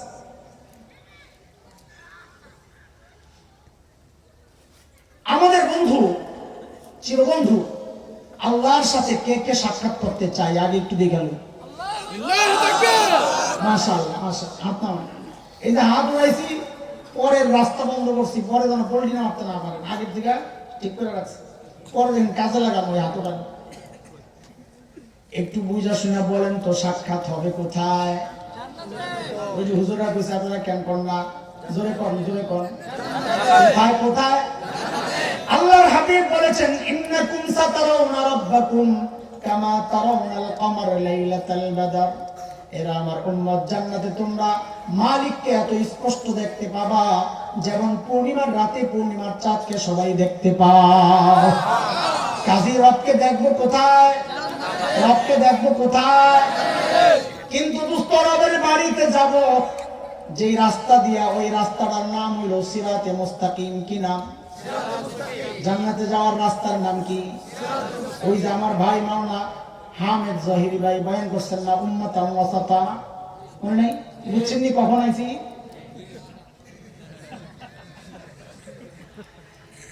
ওই সিরাতে মুস্তাকিম হইল উম্মতে ওয়াসাতার রাস্তা, মধ্যপন্থী। রাস্তার নাম কি? রাস্তার নাম কি? সিরাতে মুস্তাকিম। বলেন, রাস্তার নাম কি? শয়তানের চ্যালেঞ্জ, আল্লাহ যাদের কারণে আপনি আমারে তাড়ায়া দিছেন, আল্লাহ এরা যেই রাস্তা দিয়ে আপনার কাছে জান্নাতে আসবে, আমি আসতে দিব না, আমি ওই রাস্তায় বসে যাব। সূরা আরাফ আয়াত 16 পারা 8। হাফিজি কোরআন খুললে 11 নম্বর পৃষ্ঠার 5 নম্বর লাইন। শয়তানের কথা আল্লাহ আমাদেরকে জানায়া দিয়েছেন। শয়তান বলে, قال فبما أغويتني لأقعدن لهم صراطك المستقيم। আল্লাহ যাদের কারণে আপনি আমারে তাড়ায়া দিয়েছেন, তারা যেই রাস্তা দিয়ে আপনার কাছে আসবে, আমি ওই রাস্তায় বসে যাব, সিরাতে মুস্তাকিমে বসে যাব। তাহলে দুস্তের বাড়ির সামনে কুত্তা বান্দা, মনে আসেনি কথা? এখন আপনার জন্য করণীয় কয়টা? আরো জোরে কয়টা? এক নম্বর, যে দুস্তের বাড়ির সামনে কুত্তা বান্দা, আমি ওই দুস্তের সাথে সাক্ষাৎ করতে চাই না। মুসলমান তো এটা বলতে পারে না, কারণ মুসলমান একটু আগে হাত উঠাইছে, আল্লাহর সাথে সাক্ষাৎ করতে চাই। মনে আসেনি? মনে আসেনি? তাইলে 1 নম্বর রাস্তা বাদ। 2 নম্বর রাস্তা, 2 নম্বর রাস্তা হলো কুত্তারে মাইরা তারপর সাক্ষাৎ করবেন। কিন্তু কুত্তারে যে মারতে যাইবেন, কুত্তায় কি কয় জানেননি? আমারে মারতে আইবা, তুই তো আমারে দেহস না। সূরা আরাফ আয়াত 27 পারা 8। ইন্নাহু ইয়ারাকুম হুয়া ওয়া কাবিলুহু মিন হাইসু লা তারাউনাহুম। শয়তান আমাকে আপনাকে এমন ভাবে দেখে যে আমরা শয়তানকে দেখি না। শয়তান কি কয় জানেননি? সূরা আরাফ আয়াত 17 কো, আমারে মারতে আসবি না, আমি তো বললে কানামাসি বলবো, খেলবো। কি খেলবো? কথা কয় না, কি খেলবো? কানামাসি বলবো মানে কি? চোখ বন্ধ, সামনের প্লেয়ার দেখা যায় না, ওদিক দিয়ে ধরতে গেলে এদিক দিয়ে গুতা দেয়, এদিক দিয়ে ধরতে গেলে এদিক দিয়ে গুতা দেয়। কথা ঠিক কিনা? শয়তান কয় আমিও তাই করবো, আমার সামনে দিয়ে মারতে হবে, আমি পিছন দিয়ে গুতা দেব। ডাইনি দিয়ে মারতে আসবি, বামি দিয়ে গুতা দেব। সুম্মা লাআতিয়ান্নাহুম মিন বাইনি আইদিহিম ওয়া মিন খালফিহিম ওয়া আন আইমানিহিম ওয়া আন শামাইলিহিম ওয়া লা তাজিদু আকসারাহুম শাকিরিন। আমারে ধরা এত সোজা না, আমি কানামাছি বউ খেলবো। কাজে শয়তান কুত্তারে মারাও যাবে না। আর রাস্তা খোলা কয়টা? কুত্তার মালিকরে ডাক দেওয়া, ও দোস্ত তোমার কুত্তা সামলাও। বলে বলে, ও দোস্ত আল্লাহরে ডাক দিতে হবে, আল্লাহ তোমার শয়তান কুত্তা সামলাও। এই ডাকটা আরবি দিয়া দেওয়া লাগবে। কি দিয়া? একটু কঠিন হয়ে যাইতেছে নাকি? না, এটাও সোজা, আমি একদম সহজ ভাঙ্গা ভাঙ্গা করতেছি। এই ডাকটা কি দিয়া দেওয়া লাগবে? জোরে কর। এই আরবিটা আমরা সবাই জানি, শুধু মুখে মুখে বলেন আমার সাথে সাথে, আউযু বিল্লাহি মিনাশ শাইতানির রাজিম। অর্থ কি? এর বিস্তারিত অর্থ হলো আমি পানাহ চাই আল্লাহর কাছে বিতাড়িত শয়তান থেকে। কিন্তু আমি আর সংক্ষেপ অর্থ বানাইছি, দোস্ত তোমার কুত্তা সামলাও। আউযু বিল্লাহি মিনাশ শাইতানির রাজিমের মানে কি রে কস্তা? দোস্ত তোমার বলেন না দোস্ত তোমার। আল্লাহ কয় আমার যে বান্দা ডাক দিবে শয়তান, ওই বান্দার লগে তোর কোনো কাম নাই, তোর কোনো কর্তৃত্ব চলবে না। ইন্না ইবাদি লাইসা লাকা আলাইহিম সুলতান। এর শয়তান যে বান্দা আমারে ডাক দিবে তার উপর তোর কোনো কর্তৃত্ব চলবে না, কারণ আমার বান্দা। আউযু বিল্লাহ দিয়া ডাক দিলে শয়তান কুত্তা পালাবে, দৌড় দিবে ইচ্ছা মতো। কিন্তু শয়তান কুত্তার একটা বদ স্বভাব দোস্ত, তোমরা জানো। কুত্তারে দৌড়ানি দিলে কুত্তা 2 সময় স্পিডে দৌড় মারে, কিছু দূর যায় হাত পাও চারটা দিয়া ব্রেক করে আবার পেছনের দিকে তাকায়। আপনি কি করতেছেন? কথা ঠিক আছে? শয়তান কুত্তারে যখন দৌড়ানি দিবে, ওই কুত্তাও দৌড় মারবে 2 সময় স্পিডে নবীনগরের দিকে। নবীনগরের মোড়ে যায় আবার তাকাইবো যে আউযু বিল্লাহ পড়ে যায় আমার দৌড়ানি দিছিল, হুজুরের কি অবস্থা। দেখে হুজুর বাড়ির দিকে যাইতাছে, হুজুর আবারও আইতাছি। কয় যদি দেখেন কুত্তা আবারও আসতেছে, ওরে এবার দিবেন মুগুর মোড়া লাড়ি হয়ে দিবেন দৌড়ানি।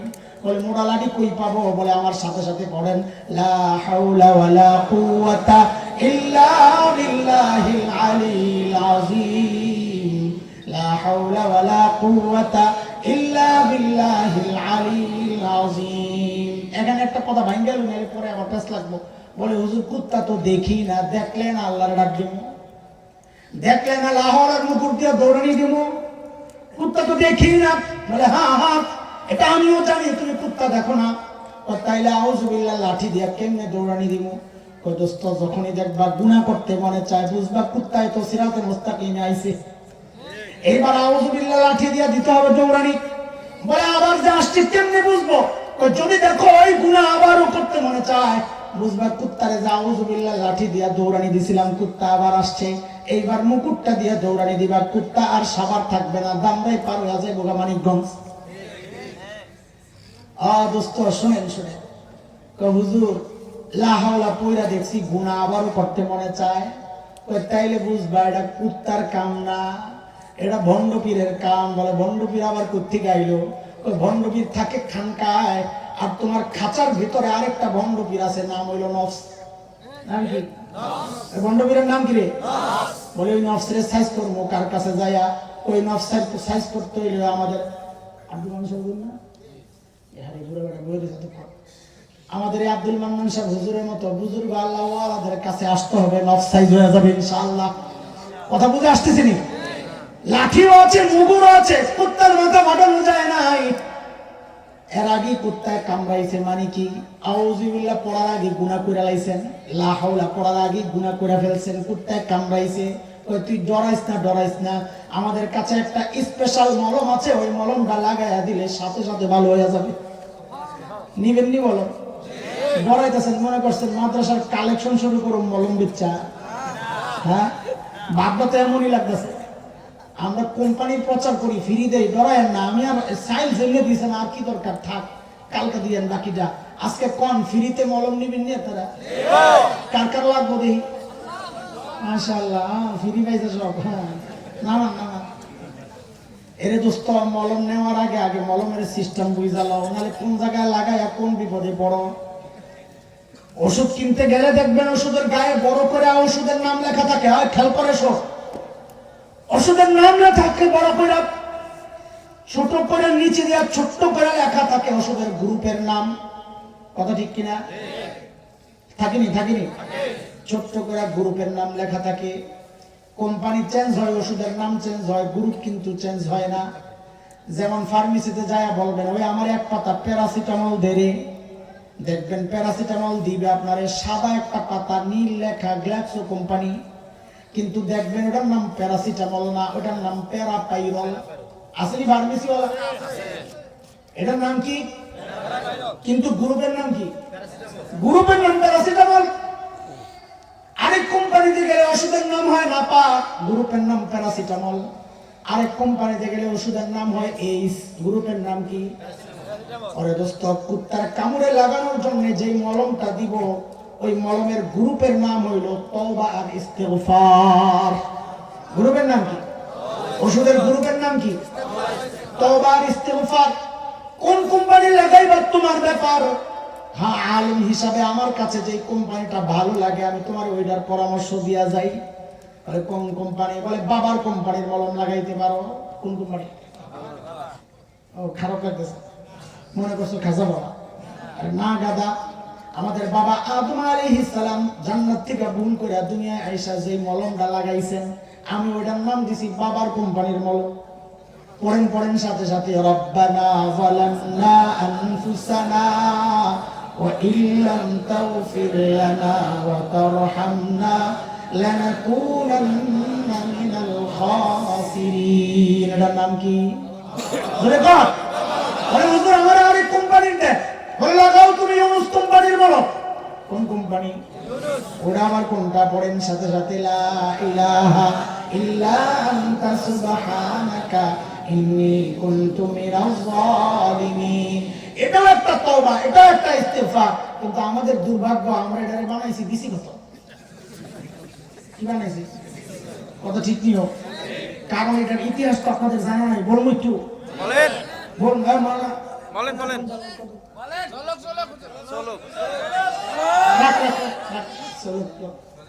শুনেন, একটা বেজে গেছে, 12টা তো আগেই বাজাইছে না, আমার চলুক। হ্যাঁ, মাশাআল্লাহ, এলাকা তো এটা বন্ধ করে তোমার, তুমি কথা শুনো না। আচ্ছা শুনে খেয়াল করে, হযরত ইউনূস আলাইহিস সালাম যখন রাগ কইরা বাড়ি ছাড়ছেন, ওদের নূর ইযহাবা মুগাদিবা, সূরা আম্বিয়া আয়াত 86, 87, 88 তিন আয়াতে আসছে। তো যাওয়ার সময় কি কি নিছেন জানেন আপনারা? জানেন না, এটা নতুন ইতিহাস। শুনেন, খেয়াল করে শোনেন মনোযোগ দিয়া। যাওয়ার সময় হযরত ইউনূস আলাইহিস সালাতু ওয়াস সালাম এক পোটলা সিমির বিচি নিছেন। কি?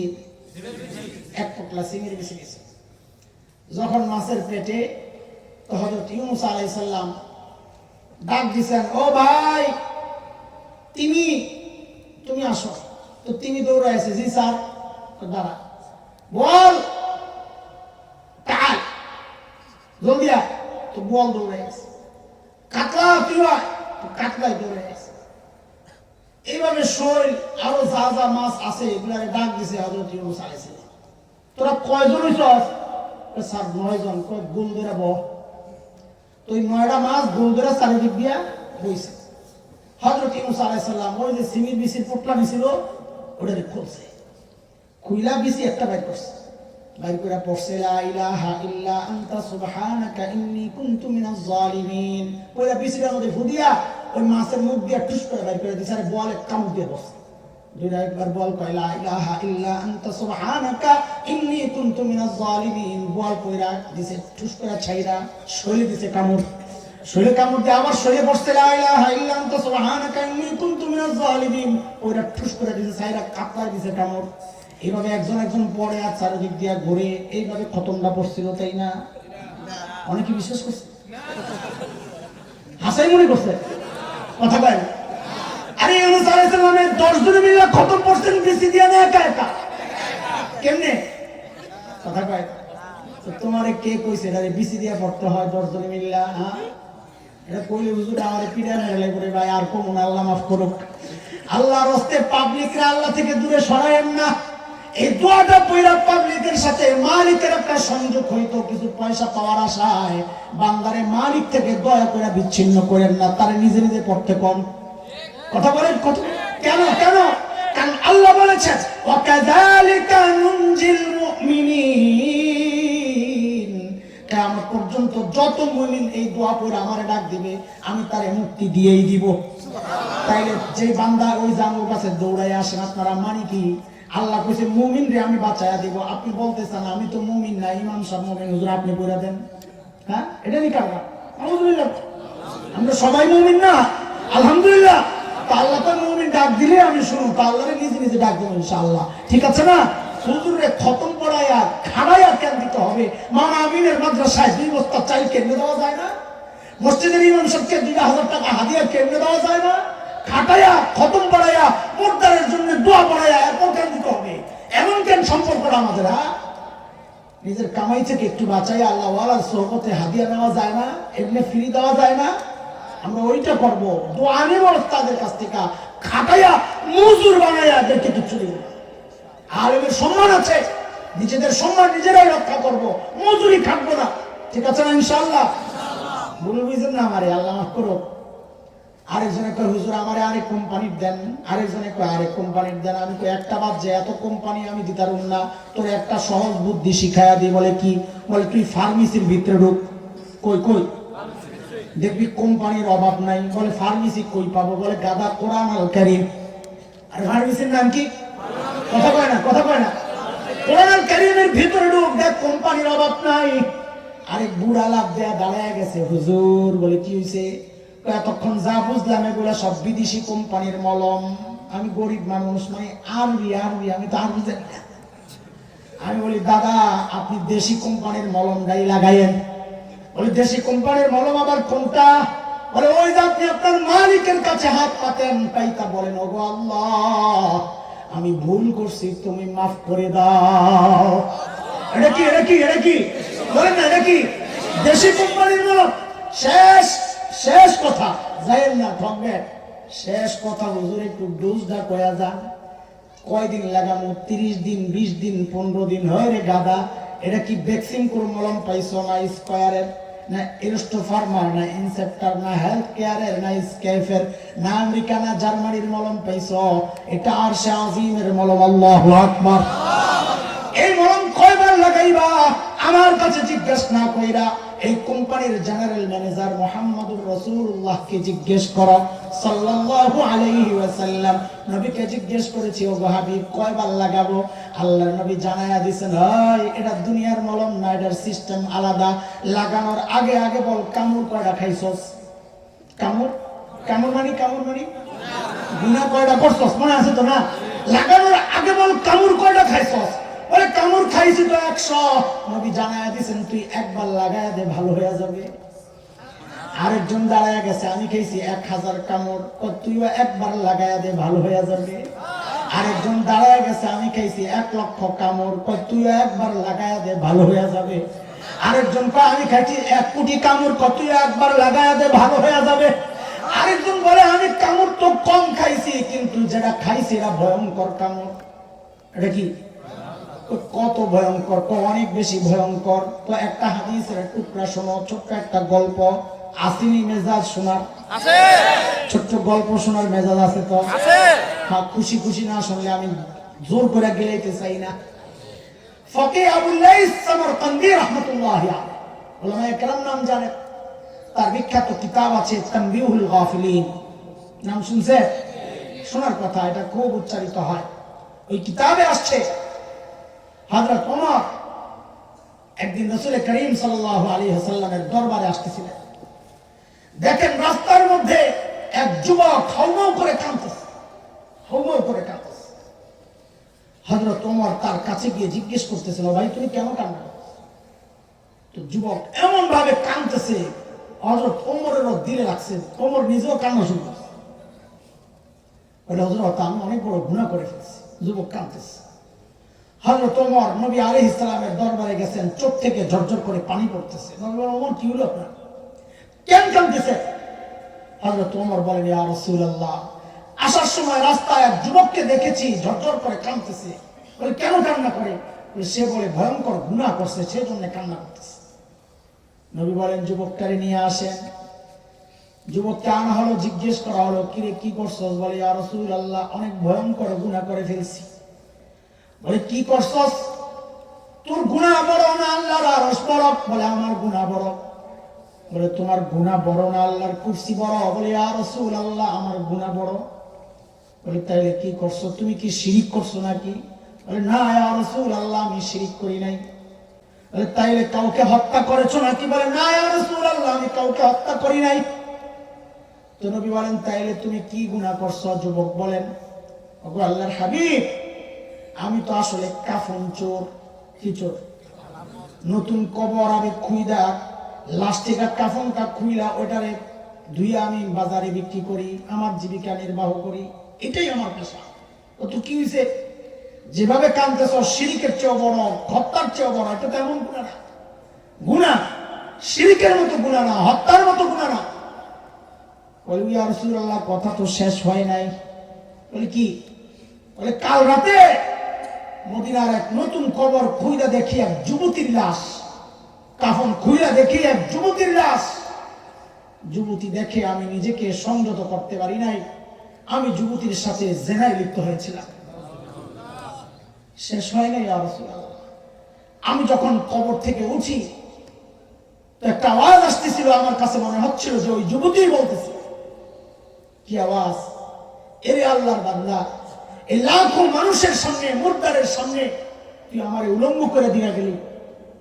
এরে আল্লাহর বান্দা, আমি তো পবিত্র ছিলাম, এখন হাসরের মাঠে আল্লাহর সামনে আমাকে নাপাক অবস্থায় করতে তুই বাধ্য করলি। ও আল্লাহর হাবিব, এই কথা শোনার পর থেকে আমি আর সহ্য করতে পারতেছি না। হাই কি করলাম এটা, হাই কি করলাম। নবী আলাইহিস সালাম শুইনা নবীও বলতেছেন, হাই রে করছো কি, করছো কি তুমি? এই কথা শুই না তার কলিজা ফাইটা যাচ্ছে যে নবীও আমার কাছে আমাকে কোনো সমাধান দিলেন না, উল্টা বললেন তুমি করছো কি, আমি এত বড় গুনাহ করছি। দৌড় দিচ্ছেন সোজা পাহাড়ের দিকে। কোথায়? পাহাড়ে যায় চিৎকার করে কাঁদতেছেন, ও আল্লাহ। হাদিসের বক্তব্যের ধরনটা এমন যেন সাইয়্যিদুল ইস্তিগফারের কথাগুলো বলতেছিলেন। আরে নবী আমাদেরকে কি শব্দগুলো যে শিখাইয়া দিচ্ছেন, আয় হায় হায়, কি যে শব্দ শিখেছে। মানুষের সামনে কান্না করা সহজ, আমি তো কারো চোখের পানি সহ্য করতে পারি না। চোখের পানি দেখলে আমার কলিজা ফাইটা চিৎকার আসে। বয়ানের সময় মাঝে মাঝে বেহাল অবস্থা হয়ে যায়, কারণ হলো ওই সামনে চিকচিক করে দেখা যায়, আমি আর সহ্য পারি না, অস্থির লাগে। রাগী মানুষের দিল একটু নরমই থাকে। এই যে চীনা বপুরা বয়ানের মধ্যে আমার জ্বলতেছে, আরে ও না জানি শেষ হয়ে গেল না, ছোট ভাই দেখে না করছি, আমি তো জ্বলতেছে। আমার দিলের হালত তেমন, তো চোখের পানি দেখলে চিৎকার করে কান্না আসে। কিন্তু একা একা কোনো উপলক্ষ যদি হয়, ঘরের মধ্যে ধরেন তাহাজ্জুদের পর দোয়ায় হাত উঠছে, একা একা কান্না, অনেক সময় শরীর ক্লান্ত থাকলে এমনি তো কান্না আসতে চায় না, দায় সারা ভাবে নামাজ শেষ করতে হয়, কিন্তু কান্না করতে মন চায়, যেটু কান্না করা দরকার। আমার নিজের অভিজ্ঞতা বলতেছি, পরীক্ষা করে দেখেন, কাজে আসবে। তখন আমি ওই সাইয়্যিদুল ইস্তিগফারের কথাগুলো বলতে থাকি। আরে তখন আর নিজেকে সামলাইতে পারি না। কি কথা নবী শিখাইয়া দিয়েছেন, আল্লাহ আল্লাহ, খালাকতানি ওয়া আনা আবদুক, খালাকতানি ওয়া আনা আবদুক, লা ইলাহা ইল্লা আনতা, খালাকতানি ওয়া আনা আবদুক। আল্লাহ বানাইছেন আপনি, আমি আপনার বান্দা, তাড়ায় দিলে যাবো না। গুনাহ তো করে ফেলছি তো, কিন্তু এখন যদি আপনি তাড়ায় দেন, আমি কার কাছে যাই, আমি কার পাবো? ওমাই ইয়াগফিরুয যুনুবা ইল্লাল্লাহ, আপনি যারা আমারে মাফ করবে কে? আর এই কথাগুলো বলে আর নিজের সামলাইতে পারি না, মালিক মাফ করে দাও। যুবক পাহাড়ে যায় ওই কথাগুলাই বলতেছে, ও আল্লাহ, নবী ও আমারে বাঁচানোর কোনো ওয়াদা দেন নাই, আমি যাবো কই, আমি যাবো কই? একদিন, 2 দিন, 40 দিন শুধু কান্না করছে তো করছে। আল্লাহ তাআলা জিবরাইল আমিনকে পাঠায়া দিয়েছেন। নবীকে জিবরাইল জিজ্ঞেস করেন, ইয়া রাসূলুল্লাহ, আল্লাহ জানতে চেয়েছেন মাখলুককে সৃষ্টি করেছেন কে?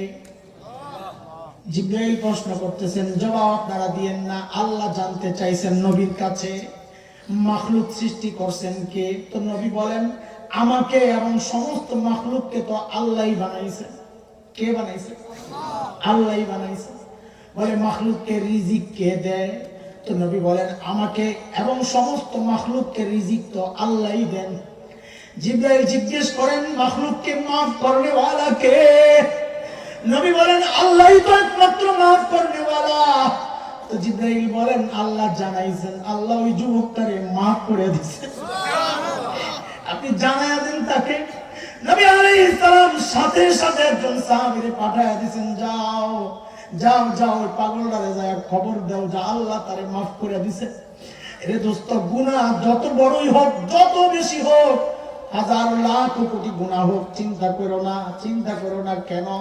আরে তুমি বুঝো না, দুনিয়ার কম্পিউটারে তুমি বিশ্বাস করো, কম্পিউটারে বিশ্বাস করো, একজন মানুষ 50 বছরে কম্পিউটারে কাজ করে করে শেষে সবগুলা তার মোছা দরকার, পুরা ফাইলগুলা মোছা দরকার। লেখছে কয় বছরে? বলেন না, কয় বছরে লেখছে? 50 বছরে লেখছে। পুরাটা মোছা দরকার। সিস্টেম কি? ডিলেটে টিপ দিলে অল ডিলেট একটা লেখা আসে কি আসে না? আসে কি আসে না? অল ডিলেটে টিপ দিলে একবারে 50 বছরের আমল সব গায়েব হয় কি হয় না? কথা বলেন না? আরে তোমার আমার হাতের বানানো কম্পিউটারে যদি অল ডিলেট অপশন থাকে, এক টিপ দিয়ে সব গায়েব করা যায়। আমাদের মালিকের ক্ষমতা কি কম্পিউটারের চেয়ে দুর্বল হয়ে গেল নাকি? না না না।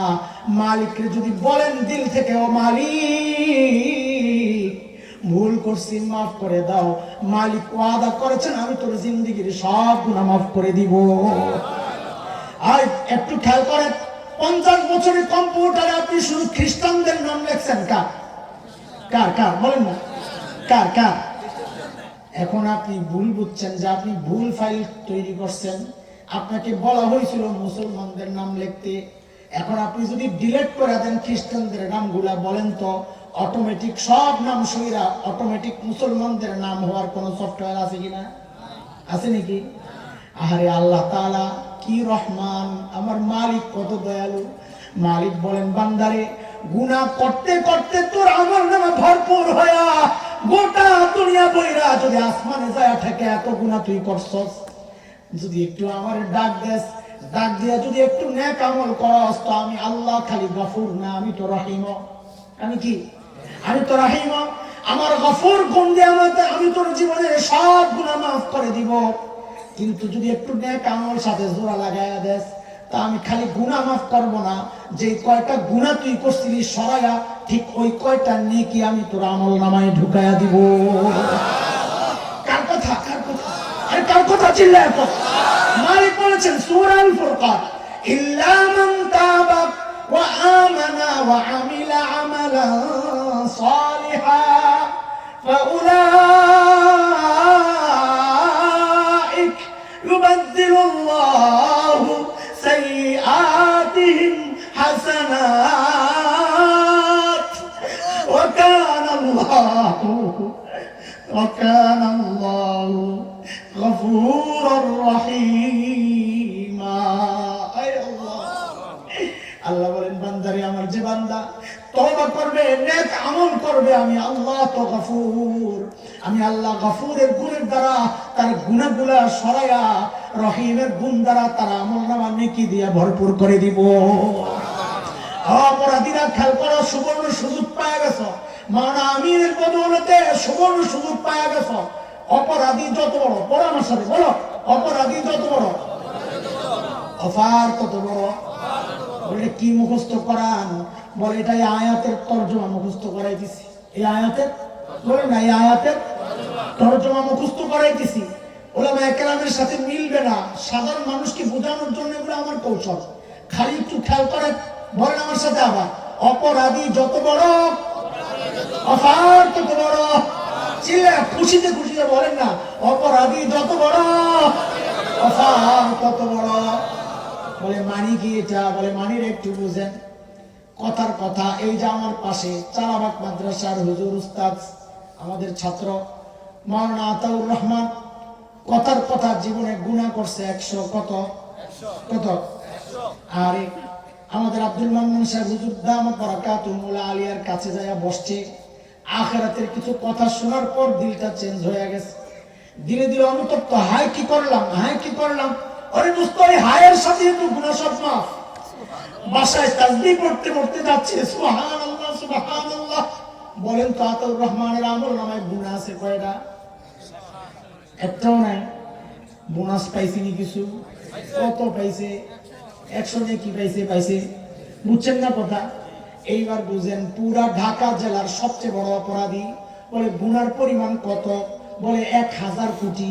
1 লক্ষ কোটি কর, আরো বেশি কর, 50 লক্ষ কোটি কর, আরো 90, 99 লক্ষ কোটি কর। এত গুনাহ, এত গুনাহ, এত গুনাহ।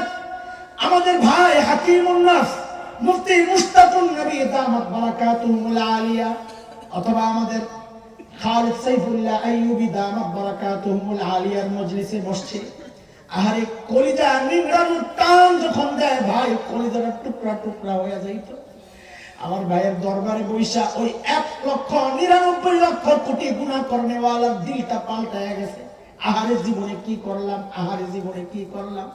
খালেস দিলে তওবা কইরা জিকির করতে করতে বাড়িতে চলে গেছে। এবার বলেন তো আমল নামায় গুনাহ এখন আছে কয়টা? কয়টা? আরে চিল্লা এখন না। বোনাস পাইবনি। কত বোনাস পাইছে? 99 লক্ষ কোটি। কত কত কত? কারবার দেখছো? হুজুরে আতাউর রহমান হুজুরে পাইলো মাত্র 100, আর হ্যাঁ সারা জিন্দেগি করছে অপরাধ, এখন পাইতেছে কত? কত? 99 লক্ষ। কত কত? এটা কারণ কি? কয়টা কারণ যে আগে মুখস্থ করাইছে এটাই কারণ। অপরাধী যত বড়, বলেন না বলেন না, অপরাধী যত বড় অফার তত বড়, অপরাধী যত বড় অফার তত বড়। বলে এটা কিসের তর্জমা করলেন? বলে এটা সূরা ফুরকানের আয়াতের তর্জমা। ইল্লা মান তাবা ওয়া আমানা ওয়া আমিলা আমালান সালিহা ফাউলাইক ইউবাদদিলুল্লাহু সাইয়্যাতিহিম হাসানাত ওয়া কানা আল্লাহু গফুরার রহিমা। আল্লাহু আকবার। এর দোস্ত শয়তানের চক্রান্তের কথা বলে বলে আসছিলাম। শয়তান যত বড় শত্রুই হোক, একে মোকাবেলা করা আরো সোজা। অস্ত্র আমাদের কাছে আরো শক্তিশালী, ঠিক আছে কিনা? এবং সারায় নেওয়ার ওষুধ আরো শক্তিশালী। ব্যবহার করবো তো ইনশাআল্লাহ। আরে ভয় নাই, ভয় নাই। শয়তান শত্রু যত বড়ই হোক, আমাদের তো মালিক আছে। কে আছে? কে আছে? কে আছে? মালিক আছে। বলে কেমন মালিক? বলে শেষ কথা শোনো, কেমন মালিক? দুনিয়ার মানুষ অপরাধীকে খুঁজে শাস্তি দেওয়ার জন্য। কিসের জন্য? আর আমাদের এমন এক আজীব মালিক, যে মালিক অপরাধীকে খুঁজে মাফ করার জন্য। এমন মালিক পায় একটা গুনাহ নিয়ে বাড়িতে যাওয়ার কোনো সুযোগ আছে? শয়তান গুনাহ যা করাইছে করাইছে, নফস গুনাহ যা করাইছে করাইছে, আজকে সবগুলো মাফ করে বাড়ি যাবো ইনশাআল্লাহ। কালকে থেকে পুরো পবিত্র ইনশাআল্লাহ। কালকে মাহফিলে আসবো পুরো পবিত্র হয়ে ইনশাআল্লাহ, ইনশাআল্লাহ, ইনশাআল্লাহ।